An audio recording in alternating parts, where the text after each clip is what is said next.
You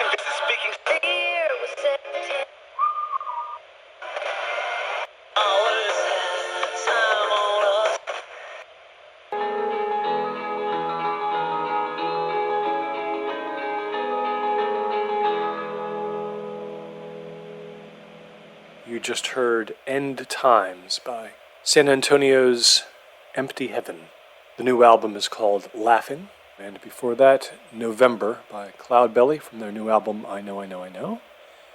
And London-based Still Corners performing The Dream. That's from the just-released Dream Talk.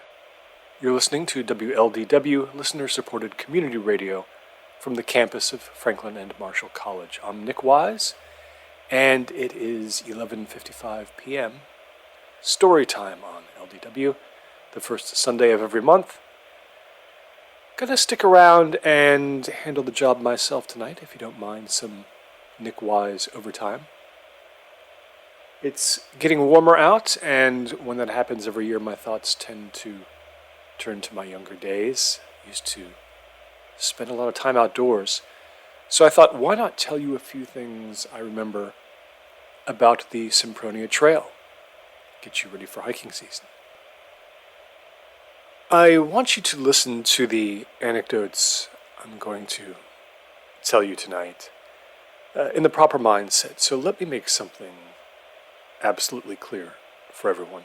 I am in no way trying to dissuade you from exploring the Sempronia. What you need to focus on when morning comes is the gazillion websites and magazine articles and YouTube videos and even whole books describing very accurately, I assure you, the trail's bevy of natural pleasures and wonders. All of the flattering descriptions are true. I did something like 700 miles on the trail over the course of 10 years. I got to be kind of an expert on it.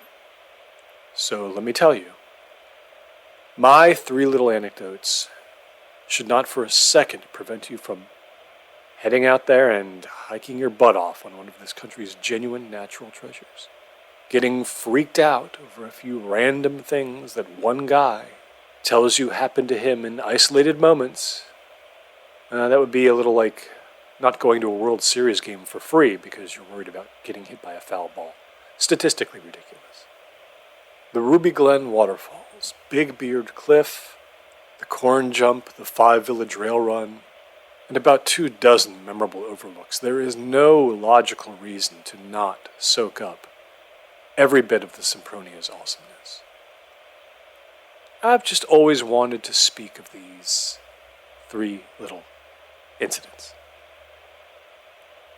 The first one was probably my 3rd or 4th experience with a stranger out there who gave me the creeps. It happens. It's unavoidable. A trail that long, spanning so much of the state with all those remote wooden shelters along the way. But this was kind of memorable. It was summer and hot, and I was 22 and a total daredevil. 22 was the perfect age to do the whole trail, just head out for a few weeks and walk it end to end. And I would have that very summer, but graduate school. So this was just a long day hike to Megget Town from the Route 8 parking lot, out and back, a total of about 26 miles. I'd heard on the radio that some pretty heavy storms were supposed to come through, almost right on top of the mountain, in fact. But to me, at that age, that was an attraction, not a repellent. It was about a mile into the woods, and I came up behind a guy moving real slow. He had no backpack at all. He was just holding a plastic bag from Target, super wrinkled, like he'd been carrying it for weeks. He was pretty stuffed. My first thought was homeless. Some guys basically live on the trail. They're always moving. They're dependent on the kindness of fellow hikers, or they get government checks in town once a month, stuff like that. You know them when you see them. He heard me approaching, and he stepped off the trail to the side to let me pass. He was maybe 30, short but really uncombed hair, not shaven. He was wearing 2 sweatshirts, despite the heat. His sneakers weren't designed at all for hiking, and he was wearing, I swear, black tuxedo pants, very thin. He kind of smiled at me and said, "Go ahead." Friendly enough. Now, I saw probably 100 guys in my hiking days who weren't quite right, but there was something about his eyes. You know how blue eyes are supposedly such a great thing to have, right? Well, this guy's eyes were blue, but way too much so. Their color was so intense that they looked unreal. Human eyes were not meant to be of such a stark, angry, primary color. There's supposed to be some subtlety to them. And if that's not there, what you're looking at is a marionette, not a living person. I didn't even slow down. I made some comment about the weather, something about how it felt like we were about to get hit by the rain, and he didn't respond to that. He just kept smiling, kind of the way a zombie might smile if you conked one on the head, sort of robotically. I just walked past, and I picked up my pace, and I left him behind pretty fast. And I thought, that's the trail for you. It can be a grab bag. Then came the weather. The weather made me pay a hefty price, about a half hour farther down the trail. Now, this was in the days before you could just get constant weather updates on your smartphone. No one I knew even had one yet. Apparently, if I'd stayed in my car another 10 minutes, I would have heard the emergency alert on the radio. First, I thought it was just a big thunderstorm brewing above me. Okay, fine. I was only a half mile from the Liz Mertens shelter. But it turned out to be the worst one to hit the state in almost a decade.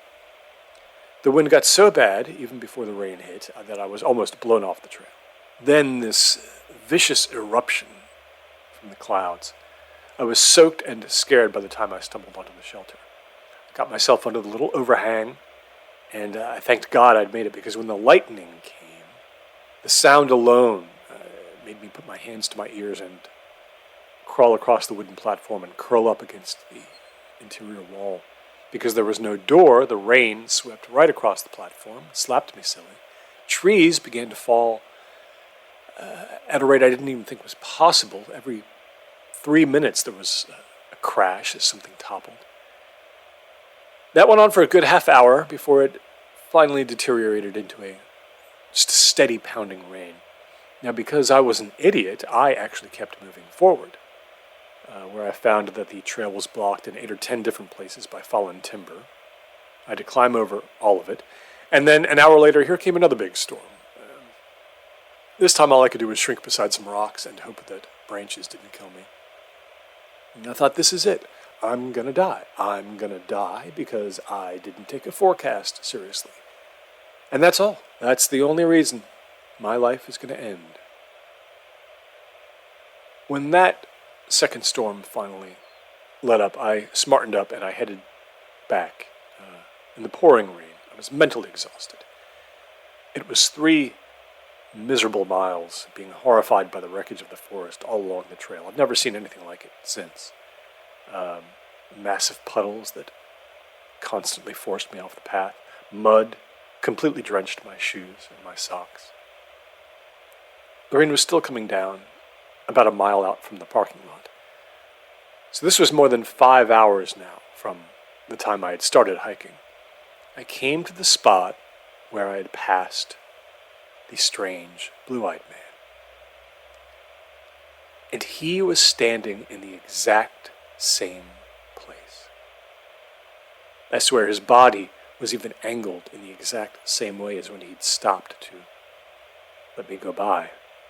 Now he was absolutely soaked. His crazy hair was matted down. His sweatshirts were waterlogged.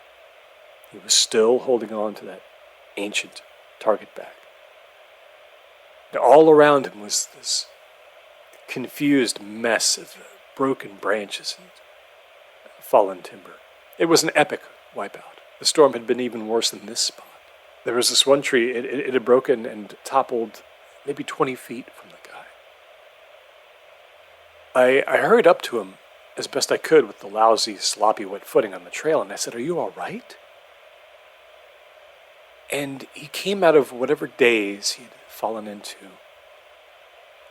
And he looked at me with those elementally wrong blue eyes, those searchlight eyes. And he said, "Oh yeah, I just got thinking." And he turned a little and he started walking on, real slow like before, resuming whatever journey he intended. His sneakers did that splitch sound in the mud, one step after another. That's it, that's all that happened. But I still hear those words. I just got thinking. You're listening to WLDW, listener-supported community radio. I have a story of another storm, too. Nothing like the earthshaker from hell that hit the trail that day, but still a vivid memory. This time someone was with me. Well, partly. This was several years after that first weirdness. It was a late autumn Wednesday when I should have gone to work, but I decided instead to take advantage of the perfect solitude that a weekday jaunt on the Sempronia always offers, and hike up to the North Notch camp spot, sleep there overnight, and then scoot back to civilization in the morning. So I drove up to Montague and set out alone from the edge of the state park there. It was about 9 miles along the trail. I'd never actually been on that part before. Now, when the leaves really start to fall in earnest each year, what happens is that they very cruelly obscure the trail in parts. Sometimes you look up and it's just this vast, thick, crazy carpet ahead of you. And I zoned out like I would sometimes do on a hike, and for the first time ever, I truly lost the trail. There was some point about an hour and a half in where I looked up and I realized I had not seen a bright green triangular blaze on a tree for a long time. I wandered back and forth. I thought I must have been tricked by a switchback, confused it for the real path, but the leaf cover made retracing very hard. Eventually I began to suspect that I had lost the true trail much further back than I thought, and that got me nervous. So I retraced my steps mentally, and I visualized my original path in relation to the points of the compass, blah, blah, blah, but at some point, no matter how logical you feel, you start to get afraid of taking a chance to correct yourself. I was deep in the Allegheny Mountains, and because it was a weekday and so cold, and those fall leaves didn't have a whole lot of color anymore, other hikers were kind of rare. But by chance, I noticed this little rut leading off to the north. It looked like something that might have been worn into the earth over time by shoes and the boots of hikers. And I followed it for a time, and just when I was losing faith that it was going anywhere meaningful, I saw that 4 flat, mossy stones, each one of them about 4 feet long, had been laid end to end, seemingly to bridge some little muddy patch. So I tramped over them. I had to be very careful not to slip on the leaves that were clinging to them. Then my fear came back about 10 minutes later when the rut thinned to almost nothing. But then I was miraculously delivered onto a yellow-blazed, muddy fire road that forest maintenance used. And that eventually got me back onto the Sempronia. I told all this that night at the North Notch camp spot to one of the most interesting people I ever met on the trail. A 16-year-old kid with bright red hair named Micah. He was sitting all alone at the site, putting together a metal detector that he had more or less made himself. Micah told me he was the sole youth representative at the board meetings of his synagogue. With his parents' full blessing, he did overnights on the trail all the time. as long as he kept his satellite phone with him and kept the Sabbath laws in mind. Micah. He kept pressing me into trying to describe the wandering route I'd taken there. He was just baffled by how badly a grown man could get so lost. It was only when I mentioned the stones that he realized where I'd been. He said, 4? Exactly 4 stones? Long, pretty flat? And I said, yeah. And his face sort of fell, and he looked a little bit ill. This would be the first time I'd ever heard the story of the Sempronia Trail Keepers.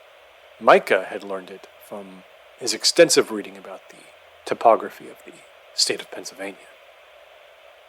The Trail Keepers were these young volunteers who had originally helped to maintain the Sempronia way back when. In 1945, 5 of them had gone up to an overlook. They were hanging some wooden signage up there, and 4 of them had fallen to their deaths from the rock overhang that jutted over a drop into Deer Valley.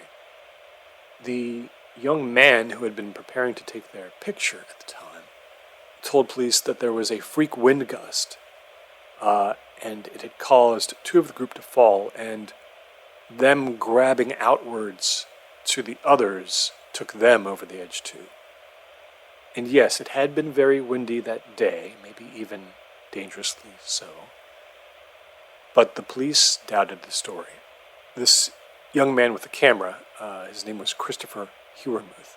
He'd been romantically involved with one of the dead volunteers, and there had been some apparent strife between them in the previous weeks, and mounting jealousy directed toward another member of the group who was there on the rock.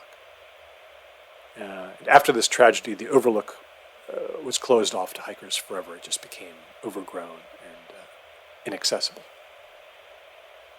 Decades went by, and the forensic mystery only deepened. People reanalyzed the weather patterns. Physical evidence was reevaluated over and over again. And as those years went by, Christopher Hewermuth became more and more unhinged. He built and lived in a crude tree house on the edge of the forest. He said it was because he was trying to escape the accusations that were directed against him. He began this long campaign to get the 4 dead volunteers a memorial on the Sempronia Trail, but the trail had bylaws that didn't allow such things, and the relatives of the deceased did not want a memorial like that there. So finally, Hewermuth vowed to build his own. And all that obsessive talk, it just convinced more people that he truly had killed those poor kids in 1945, and he'd slowly gone mad with guilt. In the 60s, he had, and no one ever quite figured out how he did it, he'd laid 4 symbolic, unmarked slate stones down in a place so far off the trail that only curiosity seekers were able to find them, which I inadvertently had. The stones were where Hewermuth was found dead of natural causes in 1989. Micah said to me, "Please tell me you went around the stones. You didn't step right onto them." And I told him, no, of course I stepped on them. Don't tell me there's some legend about something happening if you do. And he said, yeah, well, you just absolutely have to leave no boot marks on them. Absolutely none. And I gave him this little innocent shrug. I said, oh, well. But poor Micah, he was visibly mortified. Anyway, he and I talked about baseball a bit around the fire, and we both turned in early. I shook his hand. I wished him good luck with the various engineering projects he was working on in his spare time. And I let him know that I would likely be gone even before first light. Well, sleep didn't work so well, and my watch told me it was 1:30 when I heard the zipper on Micah's tent being drawn down. He was doing a lot of moving around out there then, so I stuck my head out. And he was fastening a headlamp to his forehead and screwing the cap onto his thermos. I asked him where he was headed, and he told me that he needed to go to the stones to wipe off the boot prints. Now, I will spare you the details of the 10 frustrating minutes of discussion that followed, in which I tried to bring reason to a seemingly reasonable mind, except for a clear susceptibility to superstition. He was determined, and I think genuinely afraid. So I gave up and said I'd go. It was only a half-hour walk. I was the one who'd left the prints. I knew exactly where to turn. I'd go. I couldn't sleep anyway for some reason. And I wasn't going to let him get lost out there. Even though he said he had the spot marked in pencil, he carried around like a dozen maps every time he went hiking. I even offered to pinky swear that I would really go and take a picture of the spot. But Micah said, no, you can't take a picture. You can't. Suffice it to say, I was soon on my way with my own headlamp, mostly to soothe a teenager that I'd never met before. A kid who by 21 was probably going to be a neurosurgeon or maybe the governor of Maryland by then, who knew? Now, night hiking alone is something that I've never quite gotten used to, not quite. Go ahead and tell yourself there's nothing out there in the dark that's not there in the light. And, see if you feel that way through the shifting and scurrying sounds in the woods all around you, and these little eyes keep glittering when you hit them with the flashlight or your headlamp. Night is when predators go hunting out there. And in summertime, I would never night hike alone on the rockier parts of the trail. I just wouldn't do it, because someone needs to be a snake spotter. I knew just where to turn off onto the fire road. That part was easy enough, and I told myself that if I did not remember the exact, precise spot where the rut took me toward the stones, I would bag it and give Micah a little white lie. But that spot was obvious because there was this odd rock formation there, and I kind of thought it was possible that maybe Christopher Hurmuth had taken parts of his memorial from there. Pure speculation. I told myself, look, stop thinking about such things. There were no navigational surprises this time, and soon enough, the beam of the headlamp fell upon the 4 stones. I looked at my watch and I was confused. I was confused because I'd gotten to the spot much faster than seemed possible. Maybe I'd misread the time when I'd left the camp. That had to be the case because what my watch told me just did not make sense. It would not have been doable because it said it was 2:08 a.m. and that was only 18 minutes since I'd left the camp. No way, it could not be. I stepped up to within about 5 feet of those lonely stones, and I tried to imagine what it was about this seemingly random spot that had made Hurmuth decide that this was the place. I'd come a long way, and it seemed right at that point that I follow through and remove the traces my boots had left on the slate. I thought, this one's for you, Micah. But there were no traces from my 8 or 10 steps from hours before. None at all. The stones were completely unblemished, which was weird because the rut had been and still was a little muddy, as was the Semproni itself. I looked at the bottoms of my boots. They were thoroughly coated with mud, so they certainly would have been that afternoon. I knelt real close to the stones, and I ran my hand over one of them. I thought, maybe I should do a symbolic cleaning? But then I tried to stop myself from being so noodly. Instead, I turned and started hiking back to the campsite. I checked my watch again when I got there, and even though the way back was just as easy as the way to the stones, my watch said that 45 minutes had gone by since I'd knelt at the stones. It was truly another head-scratcher.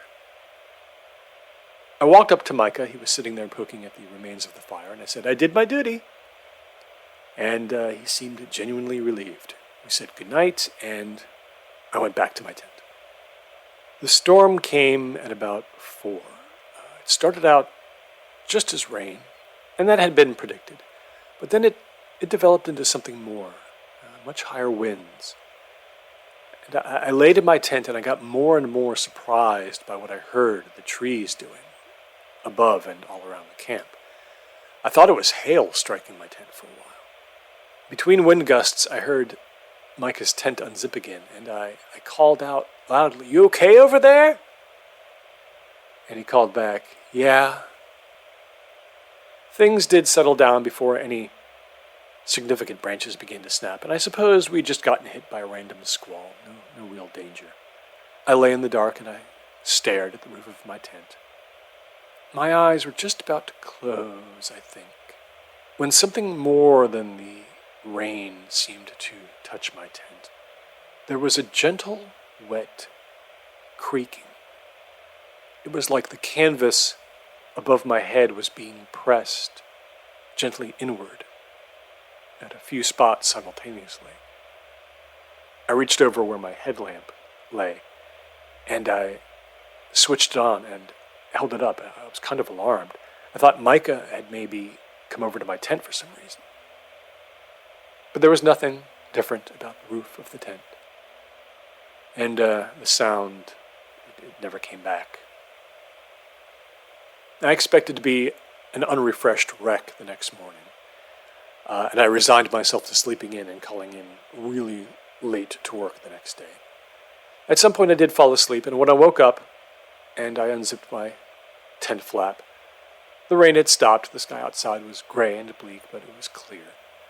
I climbed out. I was hungry. I was uncomfortable. My joints were aching. I was miserable at the thought of how muddy the trail was going to be that day. Micah's tent was gone. He'd left something for me. It was a note. He'd put it inside a plastic sandwich bag and left it on one of the rocks that was around the remnants of the fire. He'd put another little rock inside it to pin it down. The note said, "I left before 5. At the very end of the storm, I swear I heard them screaming because they were falling over the overlook. Someone yelled, 'Stop, stop. I have to go home.'" That was the whole note. He didn't even sign his name. Micah would be almost 40 now. As far as I know, the stones are still there.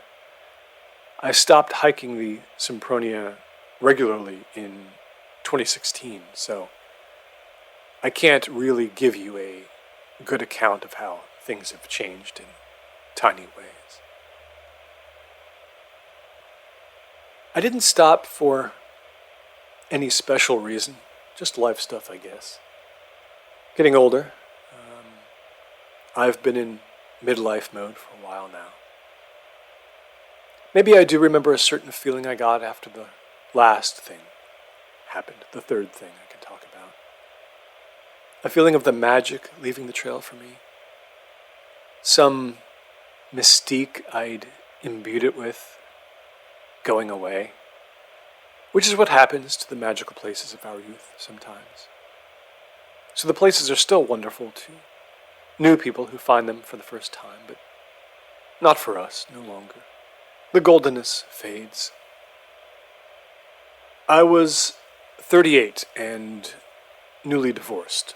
I was driving back through Garrett County for a work conference, and I noticed how close I was to the southwestern terminus of the Sempronia. kind of the boring part, it's considered. That's where it winds through a line of 3 tiny towns. I'd only walked there twice before, very briefly. And I thought, I have a few hours till I need to check in at the hotel. Why not take a short stroll? When's the last time I'd even been on the Sempronia? No backpack, no supplies, just the Pepsi I'd just gotten from 7-Eleven. I would just enjoy the scenery. I wouldn't count the miles. So I found a parking spot beside an information kiosk. It was shuttered. And I didn't even glance at the map that was mounted outside it. I would just let the bright green blazes on the trees guide my way. Trail maintenance still used that same obnoxious paint color after all those years. And you know what? That was one of the best walks I ever did in my 30s. And maybe it was because I put so little meaning onto it. I had no goal. It was late spring, and those leisurely few miles, bathed in the gold afternoon light, they were just perfect. I was as content as I have ever been. When other hikers passed me, I almost felt sorry for them. I almost felt bad because they all seemed to be weighed down by their packs and driven to get to some next point, like I used to be, but no more. The trail wound past a few farms and an occasional house. Going past one of these rolling lots, I saw that the owners had put out a little wooden end table and set an ice chest on it and filled it with floating bottles of water. Trail magic for the long-distance hikers who had started out from, or I guess ended at, Chrysalis City. The water actually came along at a very good time. I had walked so much further than I thought I would that the remains of my soda were long gone. So I stepped off the trail for a bit and I helped myself to a bottle. And this older woman who was draped elaborately in classic gardening gear, everything you can imagine, she lifted a hand to me. She'd been pruning some weeds from her yard, which was this huge, wild, dramatically sloping thing. She came over and introduced herself. Her name was Lee. And away behind her, her husband was stepping off their long front porch, and he was ambling over towards us. His name was Monty. They were in their 60s, both in very good shape. They shook my hand, and they immediately dove into conversation. Very polite, they asked with genuine interest about every aspect of my journey that evening and my entire history with the trail. I didn't mind talking, though I would have to be going very soon. They'd lived in that big old house among the maple trees for 30 years. They both sold insurance, and they had this interesting arrangement where one of them would work full-time while the other would focus more on the house and the property and such. And at some point they would switch and try that split for a while. They had no kids. They were fascinated by my job, which back then it had become pretty intensely about developing new cooking technology. And that, of course, led to a discussion about food, and you know how long that can go on. They invited me onto their porch for a pie tasting because Monty had just given cherry a go. Now, on any other day, I probably would have just given my apologies and shoved off. I was very good at protecting my social borders. But this time I said, sure, why not? And I ascribed that to this undeniable feeling that my life was changing, and I was leaving old things behind, most definitely my time on the Sempronia, because with my job it was just becoming more and more inconvenient to visit. That afternoon I felt this desire to stop time a little. Plus I just plain liked this couple, who were still plainly in love after 4 decades of marriage. That fascinated me. We were there on the porch, and we talked about everything as dusk crept in, with the May light playing so gracefully on the slope of their property. It was soothing just to watch the shadows unfurl from the maple trees and get longer and longer. it came out that Monty and Lee never really left home anymore. Hadn't for 15 years or more. Didn't feel the need. They did their business totally by phone, and once in a while they had a client in for a consultation. Grocery shopping they did once a month, 2 towns over. They loved the land and this home they'd built all the way back in 1979. They knew every bird that visited them by name. They read voraciously. Monty loved military history, and Lee was a fan of those big, sprawling 19th century novels like Thackeray and people like that. And they sat there together on a wicker sofa. At one point, I remember Lee said to her husband, "I don't know whether you're boring me with your submarine stories or the wine is too powerful, but my energy level is dire." And she did this big melodramatic collapse sideways into his arms. She was laughing. And he pretended to be in pain and desperately gasping for breath. And he said he didn't remember her being such a plow horse or something like that.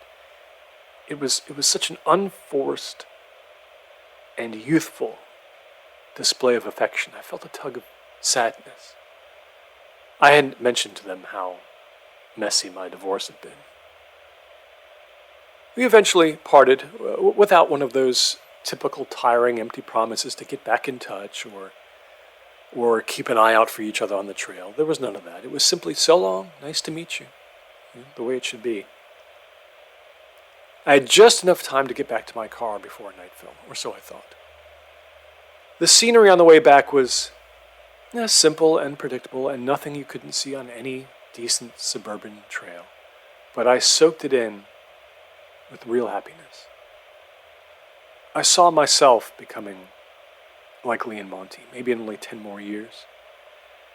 Talking to them made me feel so much better about wanting less and less. Less clutter, less hurry, less human contact.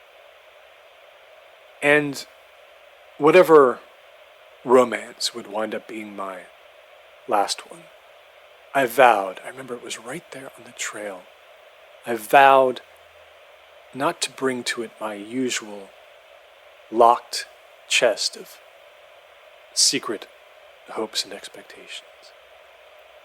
I would try to let the mystery of another human being be messy and unpredictable and even unfair.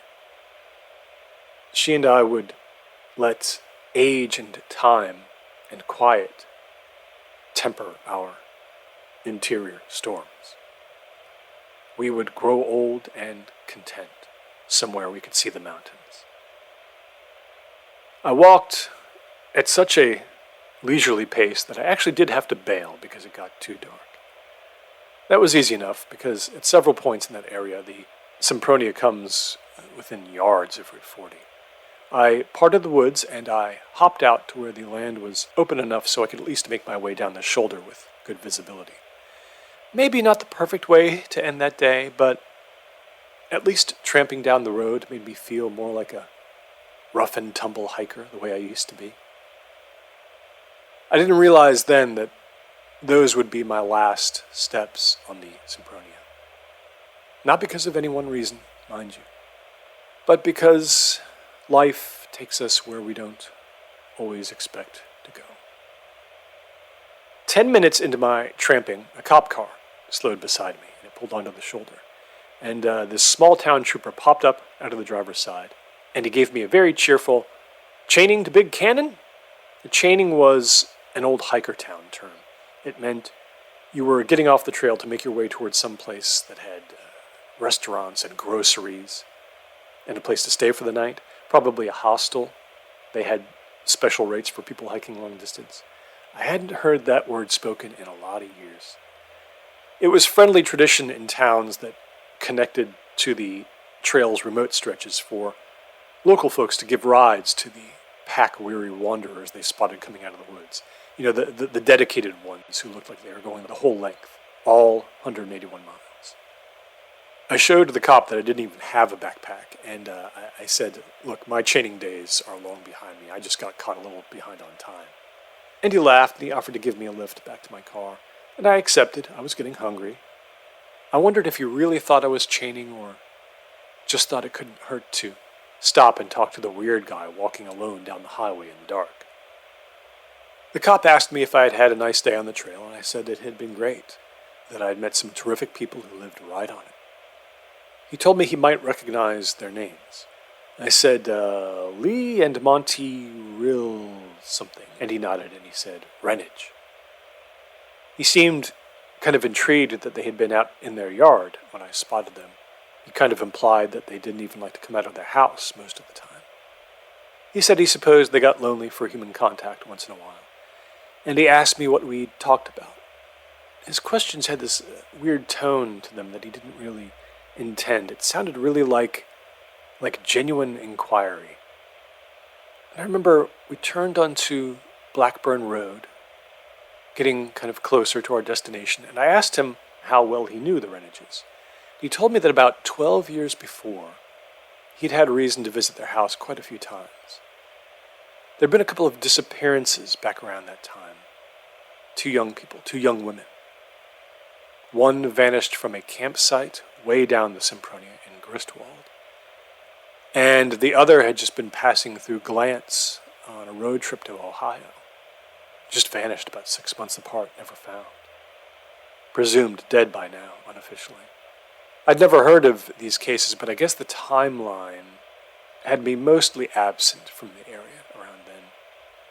He didn't want to bore me with just how the Renages came into the picture, but there had been some loose talk, and eventually some forensic things were performed in their house just to clear them. It had been their idea, actually. But the cops said that the process hadn't exactly cleared them 100%. And in town, they had become pariahs pretty quickly. Retreated from sight mostly and stayed secluded. Some people hadn't ever really forgotten the whole affair. We came to the parking lot where my rental car was, and we turned into it. And I said to the cop, no charges or anything though, right? And he said, no one ever got arrested. A lot of people got talked to. They just got talked to more. But they seemed like nice folks, like you say. I said, I guess it's what do you call it, a cold case then? And he sighed, and he said, yeah, probably permanent. I still have to go through the files sometimes, part of the job. We pulled up beside my car there, and we stared out at the lovely spring dark for a last quiet moment before I opened the passenger side door and started to step out. And I asked him, and it was really unfair of me to do this, and I didn't expect an answer. I asked him, do you think they were involved? And he said, yeah, I think they did it.